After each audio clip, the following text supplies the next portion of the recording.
രാഷ്ട്രീയക്കാരൊക്കെ പറയുന്നവരെ തികച്ചും അപലപനീയമാണ് അല്ലെ? അത് നിങ്ങളൊക്കെ ചർച്ച ചെയ്തിട്ടുണ്ടല്ലോ, അത്തരം ഒരു പ്രസ്താവന മാധ്യമങ്ങളുടെ മുമ്പിൽ അദ്ദേഹം പറഞ്ഞപ്പോൾ അതിനൊരു കാര്യങ്ങൾ എങ്ങനെയാണ് നിങ്ങൾ ചർച്ചയിലേക്ക് വന്നിരിക്കുന്നത്? വിജയകുമാർ പറഞ്ഞത് അത് ക്ഷമാപണം നടത്തണോ, എന്താ കാര്യങ്ങൾ വ്യക്തം? അല്ല, അത് ഞങ്ങൾ ഡിസ്കസ് ചെയ്യും. ആദ്യം ഈ സിനിമയുടെ കാര്യം ശരിയാകട്ടെ. അതായത് വന്നിട്ട് ഇപ്പം സിനിമകളെല്ലാം ഓടിക്കൊണ്ടിട്ടിരിക്കുകയാണല്ലോ. അപ്പൊ അതുകൊണ്ട് വേറെ പ്രശ്നങ്ങളൊന്നുമില്ല. ഞങ്ങളത് ചേംബറിൽ അതിന്റെ മീറ്റിംഗ് ഉണ്ട്, അല്ലെ ഞങ്ങളുടെ സംഘടനയിലെ എല്ലാ ആളുകളും കൂടിയിട്ട് അത് തീരുമാനിക്കും. ഈ ചേംബറിന്റെ മീറ്റിംഗ്, ചേംബറാണ് അവസാന വാക്കെന്ന് നമുക്കറിയാം. ഈ സമരം പ്രഖ്യാപിക്കുമ്പോൾ ചേംബറിന്റെ പ്രസിഡന്റും ട്രഷററും അവിടെ ഉണ്ടായിരുന്നു. അതും ഒരു പോരായ്മയായിട്ട് കാണുന്നില്ലേ? അല്ല, ഞാൻ പറഞ്ഞ ഇപ്പം ഞങ്ങളുടെ സംഘടനയിൽ ഇപ്പം ഇത് പറഞ്ഞതുകൊണ്ടിട്ട് ഒരു വലിയമായ പ്രശ്നങ്ങളോ അല്ലെങ്കിൽ സിനിമ കളിക്കാതിരിക്കോ അങ്ങനത്തെ ഒരു സാഹചര്യങ്ങളൊന്നും ഇല്ല.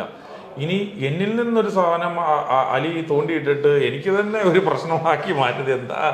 അതിന്റെ ആവശ്യമില്ല, ഒരു പ്രശ്നവും ഇല്ല നിലവിൽ. അല്ല, പ്രശ്നങ്ങളില്ലാതെ പോട്ടെ, സിനിമകളെല്ലാം നന്നായിട്ട് പോട്ടെ. ആടുജീവിതം എന്നാണ് റിലീസ്? മാർച്ച് 28-ന്. അത് വളരെ പ്രതീക്ഷ നൽകുന്ന ഒരു സിനിമയല്ലേ? തീർച്ചയായിട്ടും പൃഥ്വിരാജിന്റെ കരിയറിൽ ഏറ്റവും ബെസ്റ്റ് സിനിമയായിട്ട് വന്നിരിക്കും. ഞാൻ ആ സിനിമ നേരത്തെ കണ്ടതാണ്. കണ്ട ഒരു പ്രേക്ഷകൻ എന്ന രീതിയിൽ ഒരു ഒരു ഒരു പറയുകയാണ്. കാരണം എനിക്ക് പൃഥ്വിരാജുമായിട്ട് വളരെ നല്ല സുഹൃത്താണ്, അടുപ്പമുണ്ട്. ഞങ്ങൾ ഒരുമിച്ചാണ് സിനിമ ഡിസ്ട്രിബ്യൂഷനൊക്കെ ചെയ്യുന്നത്. ഇതെല്ലാം അവിടെ നിൽക്കട്ടെ. അതിന്റെ അർത്ഥത്തിൽ ഞാൻ പറഞ്ഞെന്ന് വെച്ച് എന്നോട് തന്നെ തിരിച്ച് കമന്റ് കൂടെ പറയാൻ പറ്റുമല്ലോ. ആ ഒരു അർത്ഥത്തിൽ അതിന്റെ ഒരു പൂർണ്ണ വിശ്വാസം കൊണ്ടിട്ട് പറയാണ് ദ ബെസ്റ്റ് ഫിലിം ആയിരിക്കും പൃഥ്വിരാജ്. ഞാൻ പൃഥ്വിരാജിനോട് തന്നെ ഈവൻ പറഞ്ഞു, ആക്ച്വലി ഇത്രയും നാളും നിങ്ങൾ അഭിനയിച്ച സിനിമകളെല്ലാം തിരിച്ചറിയാനായിട്ട് പറ്റും, ഇതിലാണ് നിങ്ങൾ ആദ്യമായിട്ട് അഭിനയിക്കാത്ത സിനിമ എന്ന് കഴിഞ്ഞ ദിവസത്തോടെ ഞാൻ പൃഥ്വിരാജിനോട് പറയുക.